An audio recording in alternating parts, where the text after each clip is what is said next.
وزیر خزانہ اسحاق ڈار نے قومی اسمبلی میں مالی سال 2017-18 کا بجٹ پیش کر دیا۔ وزیر خزانہ اسحاق ڈار نے کہا کہ پاکستان کی تاریخ میں پہلی بار ہوا ہے کہ کسی بھی منتخب شدہ جمہوری وزیر اعظم کی سربراہی میں وزیر خزانہ 5واں مسلسل بجٹ پیش کر رہا ہو۔ گزشتہ 4 سال کا احوال بتاتے ہوئے وزیر خزانہ نے کہا کہ اگر یہ کہا جائے کہ گزشتہ سالوں میں زر مبادلہ کے ذخائر تاریخ کی کم ترین سطح پر تھے تو غلط نہ ہوگا۔ بڑی ادائیگیاں واجب الادا تھیں اور کمرشل بینک تو کیا ملٹی نیشنل بینک بھی پاکستان کے ساتھ کام کرنے سے گریزاں تھے۔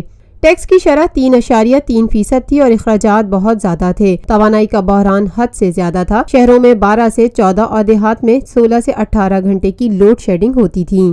وفاقی وزیر خزانہ نے قومی اسمبلی کے بجٹ اجلاس میں مالی سال 2017-18 کا بجٹ پیش کرتے ہوئے کہا کہ نون لیگ کی حکومت کا مسلسل 5واں بجٹ پیش کر رہا ہوں۔ 2013 میں توانائی کا بحران حد سے زیادہ تھا۔ آج پاکستان تیز تر ترقی کی جانب گامزن ہے۔ رواں مالی سال میں معاشی ترقی کی شرح 5.3% رہی۔ زرعی شعبے میں ترقی کی رفتار 3.5% رہی۔ صنعتی شعبے میں پھیلاؤ 5% رہا۔ مہنگائی کی شرح 4.2% رہی۔ وزیر خزانہ نے مزید بتایا کہ رواں کھاتوں کا خسارہ $7.25 ارب تک پہنچ گیا ہے۔ سالانہ فیکس آمدنی $1,629 ہو گئی ہے۔ نئے مالی سال کے وفاقی بجٹ کا حجم 4,800 ارب رکھنے کی تجویز ہے۔ Lotus Lake Towers, a groundbreaking endeavor by Lotus Properties۔